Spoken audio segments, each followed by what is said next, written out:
नमस्कार, मैं हूं एस्ट्रो वास्तु एक्सपर्ट सावी सिंह और 2025 के साल की आपकी राशिफल की प्रेडिक्शन लेके हम फिर से हाजिर हैं। आज हम बात करने वाले हैं सिंह राशि की, यानी कि अगर आपका ज़ोडिएक साइन लियो बनता है तो ऐसे में 2025 का साल आपके लिए क्या कुछ खास लेकर आ रहा है। 2025 का साल वैसे ही खास रहने वाला है, महत्वपूर्ण रहने वाला है, क्योंकि ये वो साल रहने वाला है जिसमें 4 बड़े प्लैनेट्स जो हैं वो अपना ट्रांजिट कर रहे हैं, यानी कि राशि परिवर्तन कर रहे हैं। और ये बड़े 4 प्लैनेट्स यानी कि शनि ग्रह, गुरु ग्रह, राहु और केतु, ये 4 प्लैनेट्स किस तरीके से आपके जीवन को प्रभावित करने वाले हैं इन द ईयर 2025।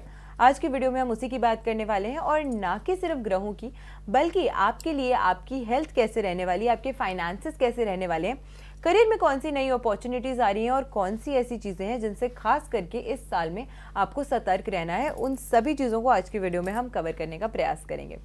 सिंह राशि की जब हम बात करते हैं तो आपके लिए ये साल जो है वो और भी ज़्यादा कमाल का स्पेशल होने वाला है, क्योंकि आपकी राशि के स्वामी ग्रह माने गए हैं सूर्य, और ये वो साल है जिसमें दोनों ही राजा और मंत्री की उपाधि पे सूर्य ग्रह ही विराजमान है। ऐसे में एक पावरफुल ग्रह, वो भी वो ग्रह जो डायरेक्टली आपकी राशि का स्वामी माना जाता है, वो जब इतनी ज़्यादा स्ट्रॉन्ग पोजीशन पे आ जाता है तो कहीं ना कहीं आपको लाभ तो ज़रूर होगा। तो अब ऐसे में सिंह राशि की जब हम बात करते हैं तो राशि चक्र की 5वीं राशि ये मानी जाती है जिसके स्वामी ग्रह सूर्य माने गए हैं। आपके लिए 2025 का साल आपके लिए आपके जीवन में फाइनेंशियल और आपके करियर अपॉर्चुनिटीज़ में काफ़ी कुछ नई एक्सपेंशन जो है वो लेकर आ रहा है। जब हम डायरेक्टली आपकी ग्रहों की स्थिति को समझने का प्रयास करते हैं गोचर के द्वारा, तो सबसे पहले अगर हम गुरु ग्रह की बात करते हैं तो गुरु ग्रह इस साल अपनी जर्नी जो है वो वृषभ राशि से शुरू करने वाले हैं, और उसके बाद में वो ट्रांजिट करने वाले हैं जेमिनाई की राशि में, जेमिनाई की ज़ोडिएक में। ये ज़ोडिएक साइन जो है वो आपकी कुंडली के हिसाब से एकादश भाव में आता है, जो कि एक लाभ भाव माना गया है। तो सर्टेनली ये गोचर जो है 14 मई के बाद का जो गोचर है वो आपको बहुत ज़्यादा अच्छे फ्रूटफुल रिजल्ट्स जो है वो ज़रूर देने वाला है। आपके दशम यानी कि आपके कर्म भाव को, और साथ के साथ आपके एकादश आपके लाभ भाव, आपके आय के भाव को एक्टिवेट कर रहा है। वहीं जब हम शनि ग्रह की बात करते हैं तो ये अपनी मूल त्रिकोण राशि कुंभ राशि से 29 मार्च को गोचर कर जाएंगे पाइसिस में, यानी कि मीन राशि में। ये गोचर जो है वो डायरेक्टली आपके सप्तम भाव को और अष्टम भाव को, दोनों ही भावों को एक्टिवेट करने वाला है, उनकी एनर्जीज को प्रभावित करने वाला है। और इसी के साथ में गोचर होने वाला है केतु का भी और राहु का भी। राहु और केतु दो ऐसे प्लैनेट्स माने गए हैं जो शैडो प्लैनेट्स होते हैं, मैलेफिक प्लैनेट्स हैं, और हमेशा ही रेट्रो मूवमेंट में रहते हैं। इसलिए अभी के टाइम पे राहु ग्रह जो था वो मीन राशि में स्थित थे, और गोचर के बाद में वो आपके सप्तम भाव में आ जाएंगे, यानी कि आपकी कुंडली के अनुसार आपके सप्तम भाव में आ जाएंगे, जो कि कुंभ राशि का भाव है। और वहीं केतु जो है वो अभी तक आपके सेकंड हाउस में प्लेस थे, यानी कि वर्गो राशि में, बट वो अब आप ही की राशि में प्लेस होने वाले हैं, यानी कि वो वर्गो से अब सिंह राशि में, लियो राशि में ट्रांजिट कर जाएंगे। तो इस तरीके का ग्रहों का जो गोचर है वो 2025 के साल में रहने वाला है, और आपकी इंडिविजुअल हॉरोस्कोप को इस तरीके से इम्पैक्ट कर रहा है।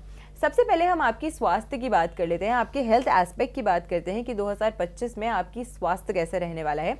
29 मार्च तक शनि देव जो हैं वो दृष्टि देने वाले हैं आप ही की राशि को, तो उसकी वजह से कहीं ना कहीं आपको थोड़ा सा पैरों से जुड़ी हुई समस्या जो है, पैरों के दर्द से जुड़ी हुई समस्या जो है उसका सामना आपको करना पड़ेगा, क्योंकि डायरेक्टली आप ही की राशि को सप्तम दृष्टि से वो प्रभावित करें। उसके बाद जैसे ही गोचर हो जाएगा उनका 29 मार्च को मीन राशि में, तो थोड़ा सा आपको रिलीफ जो है इस एस्पेक्ट में देखने को मिलेगा। लेकिन इसके साथ ही शनिदेव जो हैं वो 29 मार्च को भले ही दूसरी राशि में प्रवेश ज़रूर कर रहे हैं, उनका डायरेक्ट एस्पेक्ट खत्म हो जाएगा, लेकिन आपकी राशि के अष्टम भाव में वो गोचर कर रहे हैं, वहाँ पे मौजूद होंगे। और 18 मई को जब हम बात करते हैं तो ये जो गोचर है राहु का भी हो जाएगा। तो इसी वजह से ये गोचर जो है वो सप्तम और अष्टम भाव दोनों को ही आपके फिर से एक तरीके से प्रभाव में ले आएंगे, जिसकी वजह से थोड़ी सी आपको स्वास्थ्य से जुड़ी हुई समस्या जो है वो हो सकती है इस साल के दौरान स्पेसिफिकली। गुरु ग्रह का गोचर जो है वो आपके लिए शुभता प्रदान करने वाला है, तो वो कहीं ना कहीं आपकी हेल्थ इश्यूज को थोड़ा सा बेहतर कर देगा, आपकी हेल्थ को, आपके स्वास्थ्य को थोड़ा सा सपोर्ट करता हुआ इस समय के दौरान नजर आएगा। करियर की अगर हम बात करते हैं कि करियर अपॉर्चुनिटीज़ में क्या कुछ खास आपको मिलने वाला है इन द ईयर 2025, 29 मार्च को शनि ग्रह जो जब गोचर कर जाएंगे आपके अष्टम भाव में, तो वहाँ पर आप ये देखेंगे कि इसके कारण से आपकी जो नौकरी में समस्याएं हैं, नौकरी में जो थोड़ी सी बाधाएं हैं, नौकरी में जो ऑब्स्टिकल्स हैं, वो थोड़ा सा बढ़ सकती हैं इस समय के दौरान। उसमें इंक्रीज, उसमें वृद्धि जो है वो इस समय के दौरान हो सकती है, क्योंकि नेचुरली आपकी कुंडली के छठे भाव को भी प्रभावित करते हैं शनि ग्रह, क्योंकि उनकी ही राशि वहाँ पे है। तो छठे ग्रह के स्वामी का अष्टम में जाना आपकी प्रोफेशनल लाइफ, आपकी नौकरी में स्पेसिफिकली थोड़ी सी दिक्कतें जो हैं वो बढ़ा सकता है, नौकरी में समस्याएं जो हैं वो आ सकती हैं। लेकिन जो लोग बिजनेस करते हैं, जो लोग व्यापार के क्षेत्र से जुड़े हुए हैं, किसी भी बिजनेस की नई शुरुआत कर रहे हैं या ऑलरेडी एक ऑनगोइंग बिजनेस ओनर है, उनके लिए अगर हम देखते हैं तो ये साल जो है वो कंपैरेटिवली जॉब वालों से थोड़ा सा बेटर जो है वो रहने वाला है। लेकिन फिर भी काम में थोड़ी सी देरी जो है उसका सामना आपको इन जनरल इस साल के दौरान करना पड़ सकता है। नौकरी के लिए अगर मैं आपको बताऊं तो मई के बाद से, मई 2025 यानी कि गुरु के ट्रांजिट के बाद से आपके लिए कुछ बेहतरीन अवसर जो हैं वो 2025 में आपको देखने को मिलेंगे। वो आपको अच्छा फेवरेबल रिजल्ट जो है वो आपके जीवन में लाते हुए दिखेगा। लेकिन उससे पहले शनि की जो 8वें भाव में प्लेसमेंट है वो कहीं ना कहीं थोड़ी सी दिक्कतें आपके लिए बढ़ाई रखेंगी।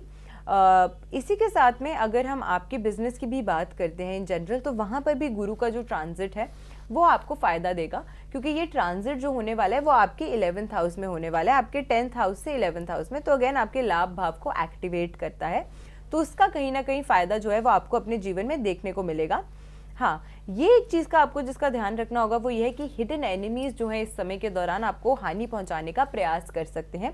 उनसे बचने के लिए कौन सी रेमेडीज़ आपको करनी है वो भी हम आपको इस वीडियो के एंड में ज़रूर बताएंगे। अब आपकी फाइनेंशियल सिचुएशन की अगर हम बात करते हैं कि आपके फाइनेंसेस कैसे रहने वाले हैं इन द ईयर 2025, तो 14 मई के बाद हालांकि आपकी बिजनेस और आपकी जॉब के लिए जो समय है वो बेहतर होता हुआ नज़र आता है।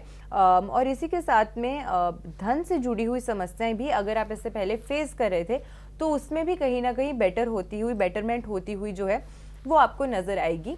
तो आपके दोनों ही धन भावों को गुरु जो है वो डायरेक्टली इम्पैक्ट करके एक्टिवेट करेंगे। तो 14 मई के ऑनवर्ड्स आपको और अच्छी वृद्धि जो है अपनी फाइनेंशियल सिचुएशन में भी देखने को मिल सकती है। आर्थिक जीवन में, फाइनेंशियल लाइफ में आपके, अगर आप कहीं पे आप इन्वेस्टमेंट कर रहे हैं, आप कहीं पे अगर निवेश कर रहे हैं या प्लान कर रहे हैं, तो थोड़ा सा सोच समझकर अगर आप करेंगे तो ज़्यादा आपको लॉन्ग टर्म बेनिफिट जो है वो मिल सकता है। अच्छा रिटर्न जो है वो आप प्राप्त कर सकेंगे अगर थोड़ा लॉन्ग टर्म पर्सपेक्टिव रख के अगर आप कोई भी इन्वेस्टमेंट करते हैं। शॉर्ट टर्म इन्वेस्टमेंट्स अगर आप इस साल के दौरान करने का प्रयास करेंगे तो हो सकता है कि उसका उतना लाभ आपको ना मिले, लेकिन लॉन्ग टर्म पर्सपेक्टिव से आपको बेनिफिट मिल सकता है आपकी इन इन्वेस्टमेंट्स का। तो उस चीज़ का भी आपको खास करके ध्यान इस समय के दौरान ज़रूर रखना चाहिए। आपकी पर्सनल लाइफ की अगर हम बात करते हैं, यानी कि आपके प्रेम संबंधों की और आपकी वैवाहिक जीवन की अगर हम बात करते हैं, तो अगर आप किसी व्यक्ति के साथ किसी रिलेशन में है, किसी संबंध में है, तो ये जो टाइम है आपके लिए ये काफ़ी ज़्यादा अच्छा बीतने वाला है उनके साथ। उनकी अच्छी सपोर्ट आपको इस समय के दौरान ज़रूर एक्सपीरियंस करने को मिलेगी। वहीं अगर कोई भी ऐसे व्यक्ति हैं जो मैरिज करना चाहते हैं, शादी के बंधन में बनना चाहते हैं, तो उसके लिए आपको थोड़ा सा इस समय के दौरान कॉशियस रहना चाहिए। हो सकता है कि जो चीज़ें आप देख रहे हैं या जो चीज़ें आप एक्सपीरियंस कर रहे हैं वो उतनी ज़्यादा ट्रू ना हो, कहीं ना कहीं आपको कोई व्यक्ति जो है वो गुमराह करने का प्रयास कर सकता है। तो थोड़ा सा संभल कर अगर आप कोई भी निर्णय लेंगे तो आपके लिए ज़्यादा बेहतर साबित होगा। इसी के साथ में इस समय के दौरान अगर हम बात करते हैं तो आप ही की राशि में केतु भी जो है वो ट्रांजिट कर जाएंगे। तो अगेन ये भी कहीं ना कहीं आपके लिए थोड़ी सी समस्याएं, थोड़ी सी दिक्कतें जो हैं वो बढ़ाने का काम कर सकते हैं। तो इसका भी खास करके आपको ध्यान रखना चाहिए। रिश्तों में आपको थोड़ा सा आपके उतार चढ़ाव की जो परिस्थितियां हैं in your relationships with your family, वो आपको एक्सपीरियंस करने को मिल सकती हैं इस समय के दौरान। तो उसका भी खास ख्याल आपको ज़रूर रखना चाहिए। आपके संबंध अगर आपको लगता है कि बेहतर नहीं हो पा रहे हैं दूसरों के साथ या खटास आ रही है संबंधों में, तो किस तरीके से आप मिसअंडरस्टैंडिंग्स को क्लियर करेंगे, अपनी बात को स्पष्ट तरीके से रखें और उनकी भी बात को समझने और सुनने का अगर प्रयास करेंगे तो रिलेशनशिप्स जो हैं आपके वो बेटर हो सकते हैं। तो थोड़ा सा धैर्य अगर बनाए रखेंगे इन ऑल तो आपके लिए ज़्यादा बेहतर रहेगा इन द ईयर 2025। इसी के साथ में ये सब आपने बातें डिस्कस कर ली कि आपके फाइनेंस कैसा रहने वाला है, आपका करियर कैसा रहने वाला है, आपका हेल्थ कैसा रहने वाला है और आपकी लव लाइफ और फैमिली लाइफ इन जनरल कैसे रहने वाली है।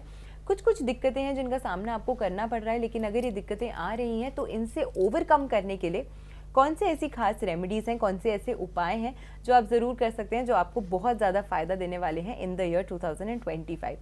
सबसे पहले अगर आप सूर्य को नियमित रूप से जल देते हैं तो ये आपको बहुत ही ज़्यादा फ़ायदा देने वाला है। गेहूं का दान अगर आप करते हैं किसी भी संडे के दिन, एटलीस्ट वंस अ मंथ भी अगर आप ये करते हैं और अगर किसी लाल कपड़े में बांध कर ये दान दे सकते हैं तो और भी ज़्यादा बेहतर है। इसका भी आपको बहुत ज़्यादा फ़ायदा जो है वो देखने को मिलेगा। गुड़ का सेवन अगर आप खुद करते हैं, यानी कि गुड़ अगर आप खाते हैं, कंज्यूम करते हैं अपने मील में, तो इसका बहुत ज़्यादा लाभ आपको देखने को मिल सकता है इन द ईयर 2025। तो ये कुछ ईजी रेमेडीज़ हैं जो आप ज़रूर अपने लाइफ का हिस्सा बनाइए इन द ईयर 2025, ताकि जो भी छोटी मोटी दिक्कतों का सामना आपको अपने जीवन में करना पड़ रहा है उनसे आप अच्छे तरीके से ओवरकम कर पाएँ। आशा करते हैं कि आज की वीडियो आपको पसंद आई होगी। वीडियो अगर अच्छी लगी हो तो ज़्यादा से ज़्यादा लोगों तक वीडियो को शेयर ज़रूर कीजिएगा। आप सभी के लिए 2025 का साल कैसा रहने वाला है, सभी राशियों के लिए, सभी अंकों के लिए सारी डिटेल्ड वीडियोस आपको मेरे यूट्यूब चैनल पे मिल जाएंगी। वीडियो अगर अच्छी लगी हो तो ज़्यादा से ज़्यादा लोगों तक वीडियो को शेयर ज़रूर कीजिएगा। आपको और आपके पूरे परिवार को 2025 इस नव वर्ष की हार्दिक शुभकामनाएं हैं और हम आशा करते हैं कि ये नव वर्ष आपके जीवन में ढेर सारी खुशियाँ और तरक्कियाँ जो हैं वो लेकर आएगा। नमस्कार।